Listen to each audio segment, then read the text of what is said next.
Assalamualaikum warahmatullahi wabarakatuh. Jumpa lagi dengan saya Mas Mut, masih di seputaran anxiety, psikosomatis, dan dyspepsia. Video kali ini saya ingin menjawab tentang pertanyaan teman-teman yang mengatakan bahwa sembuhnya kapan, cara sembuhnya seperti apa. Mohon disimak. Jadi saya menceritakan flashback dulu ya. Pada awalnya kita sakit seperti ini, ada dua kemungkinan. Kemungkinan adalah kita berpola hidup yang buruk. Yang kemungkinan kedua adalah kita berpola pikir yang buruk. Jadi ada yang pada dasarnya dari kecil kita ini sudah punya gejala anxiety disorder, tapi kala itu hanya sebatas wajar saja. Contohnya seperti apa? Contohnya seperti ketika kita kecil dulu, kita takut, kita sering mengalami takut atau dengan orang tua, atau kita mengalami trauma dengan masa kecil, atau itu kekerasan, atau apa itu pembulian di sekolah, atau apapun itu, yang jelas ada beberapa sering mengalami trauma di masa kecil. Yang kedua adalah kita sebagai penderita dyspepsia yang dikarenakan oleh gaya hidup kita sendiri. Kita tidak bisa menjaga pola makan, tetapi aktivitas kita juga kurang bagus. Kita tidak banyak olahraga, tapi makan makanan kita makanan yang ngawur-ngawur. Ada juga di antara dua tersebut. Di antara dua tersebut itu biasanya ya umumnya ya kebanyakan mengalami hal dua tersebut. Ada anxiety-nya waktu kecil, ada traumanya, dan ada tidak bisa menjaga pola makan, tapi pola hidup dan pola makan. Tapi kita ngomong satu-satu aja. Yang dari anxiety-nya. Kalau dari anxiety-nya itu kita yang harus bisa mengatasi mental kita, pikiran kita, agar kita tidak terjebak di masa lalu dengan trauma-trauma tersebut. Kita hilangkan. Itu kalau saya pribadi, saya lakukan dengan memaafkan masa lalu, tidak mengingat. Saya hilangkan masa lalu dan saya jalani masa kini dengan sebaik-baiknya. Terus saya komitmen memperbaiki bagaimana caranya saya mendapatkan kehidupan yang lebih indah di masa depan. Komitmennya begitu. Untuk melawan sakit mental itu, saya melakukan hal tersebut. Jadi selalu saya melakukan perbaikan-perbaikan pada diri sendiri. Saya tidak pernah, bukan tidak pernah ya, saya sudah menghilangkan rasa dendam, marah kepada masa lalu yang sudah pernah terjadi. Terus tidak mengingat, sudah memaafkan betul, sudah melupakan apa yang sudah terjadi di masa lalu. Dan saya jalani masa kini dengan sebaik mungkin. Saya selalu mencari tahu, mencari ilmu lagi, belajar dan belajar lagi untuk bisa menjadi orang yang lebih baik di masa kini. Demi apa? Demi ketika nanti di masa depan kita akan diberikan kebaikan juga. Tentunya ketika kita melakukan kebaikan, maka kita akan mendapatkan kebaikan di masa depan. Seperti halnya kita menanam pohon pisang, tentunya nanti kita juga akan mendapatkan pisang tersebut, buah pisangnya. Kita menanam semangka, nanti ketika musim panen semangka kita juga kita mendapatkan buah semangka. Seperti di karangan saya ini banyak pohon mangga. Ketika kita rawat dengan baik dan benar, kita pupuk, kita rawat, kita pangkas daun-daunnya yang kering, terus dia tumbuh daun baru, setelah itu tumbuh kembang, setelah itu kembang-kembang tersebut jadi buah, akhirnya kita bisa memanennya. Hidup itu seperti pohon tersebut. Apa yang kita tanam, itu yang akan kita dapatkan hasilnya. Terus untuk jika yang kedua, orang-orang yang dengan kesalahan merusak tubuhnya sendiri dengan tidak sengaja.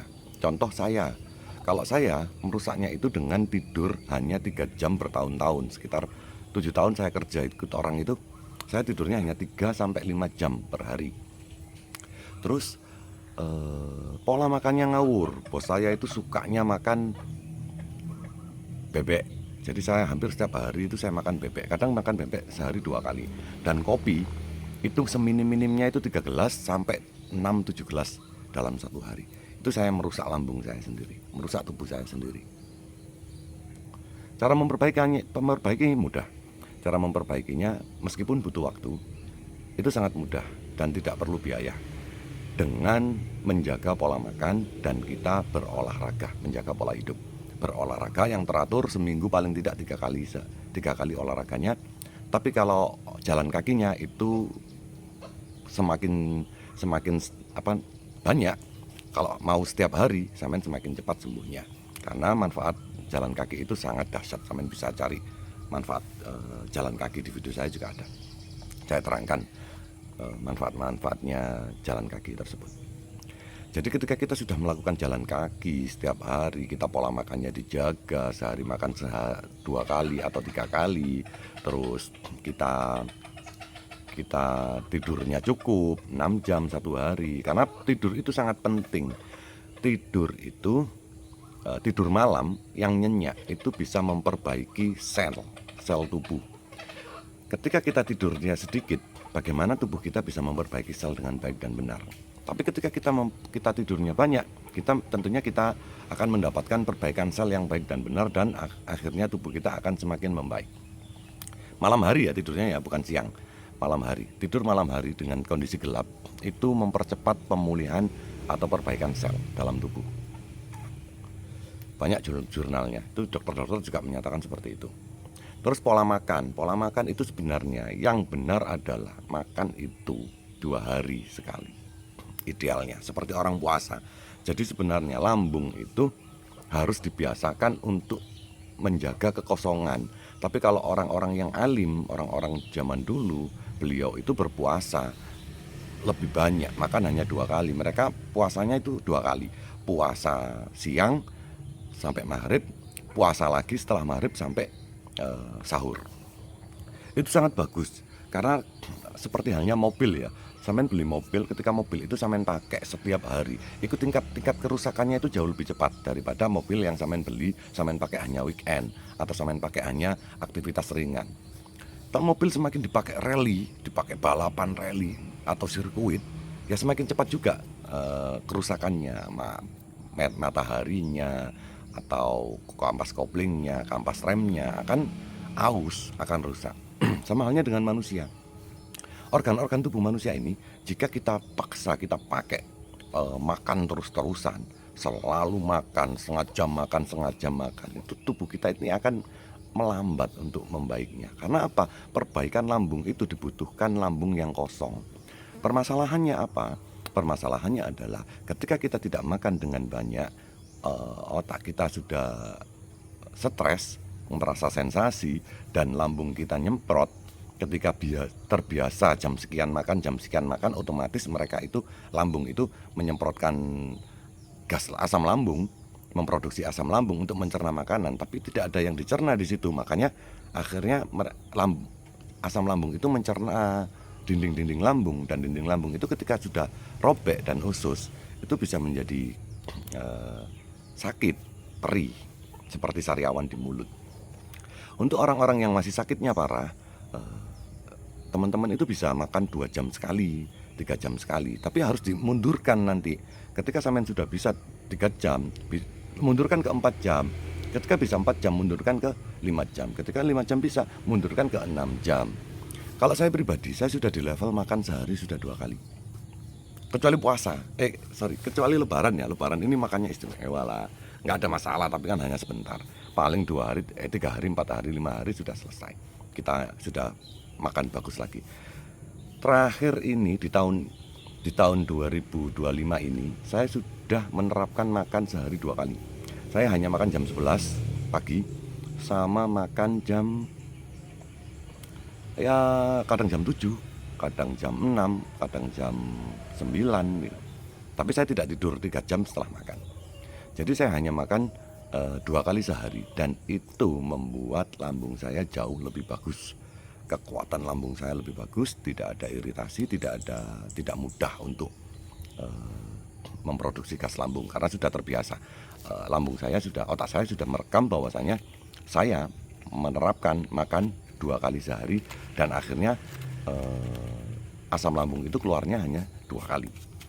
Mungkin ketika ada salah makannya bisa keluar 3 kali. Jadi ada begahnya sedikit, mungkin ada. Karena manusia normal juga akan mengalami hal tersebut.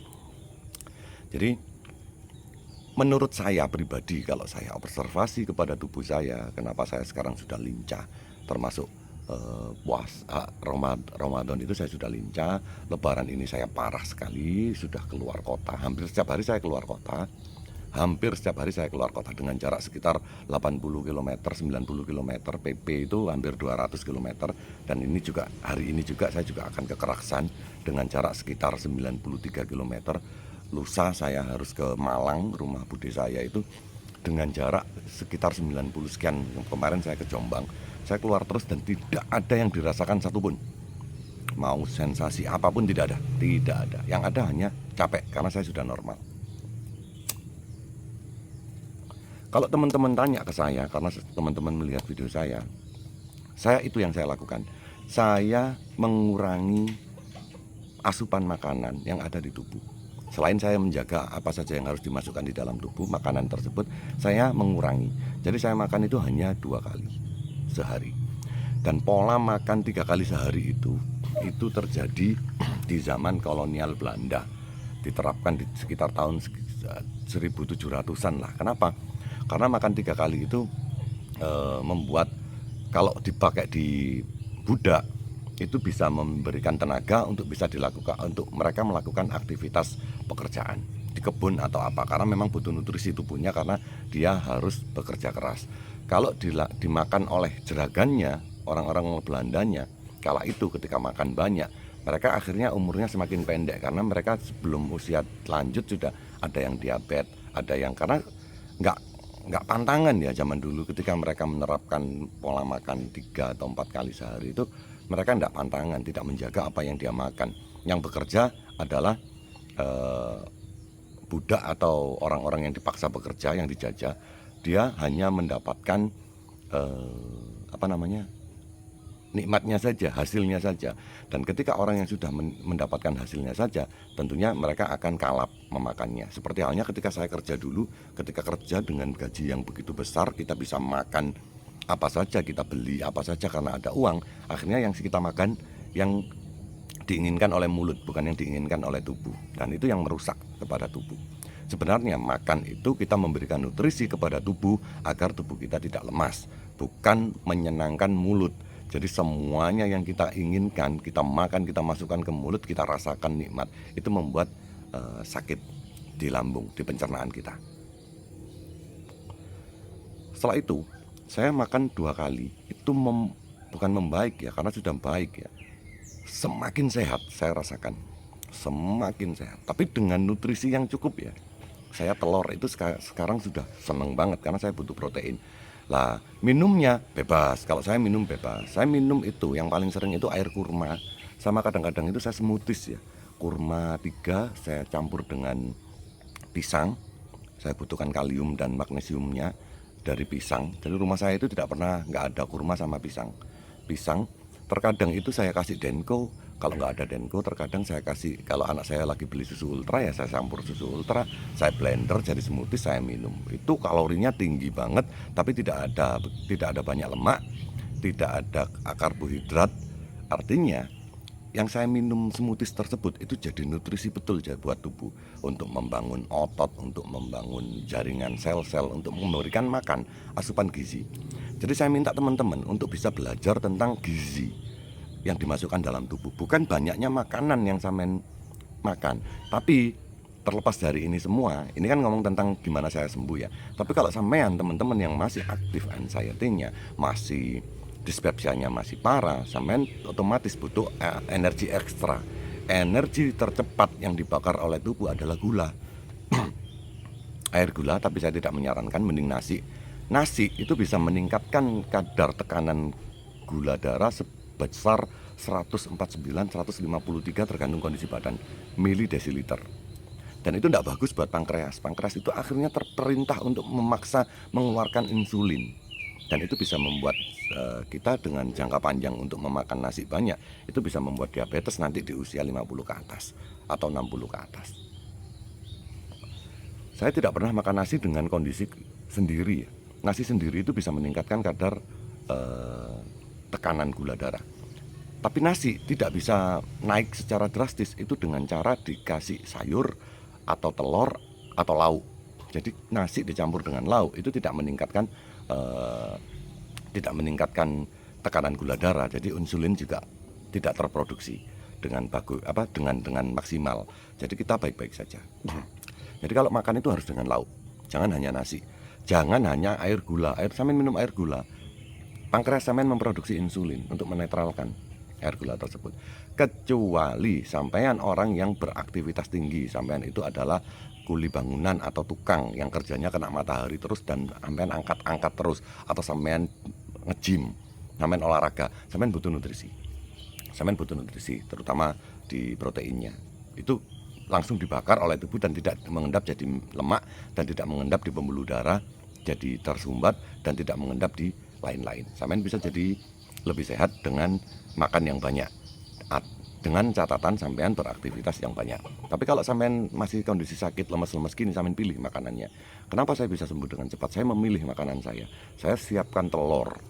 Saya siapkan telur banyak. Jika saya kelaparan, saya itu makannya nasi sama telur dengan sayur-sayuran lah tentunya. Tahu, tempe itu protein nabati. Itu yang saya lakukan. Saya pelajari betul. Saya minta teman-teman untuk mempelajari betul cara untuk berpola hidup yang sehat.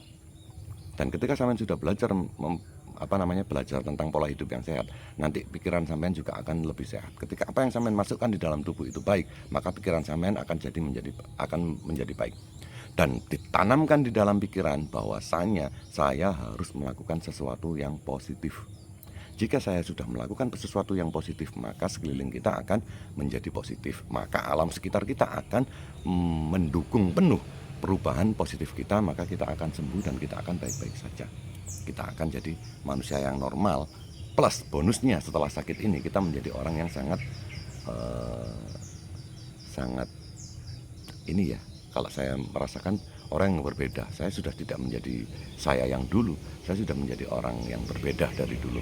Dan saya punya teman yang banyak, saya punya circle yang banyak. Orang tua saya semakin sayang, saudara-saudara saya semakin sayang, terutama istri saya dan anak-anak saya. Saya menjadi orang yang paling dicari di keluarga saya. Dan itu yang terjadi karena kita selalu melakukan hal positif, berpikir positif, maka alam sekitar akan mengikuti perubahan positif kita. Itu yang membuat saya sehat.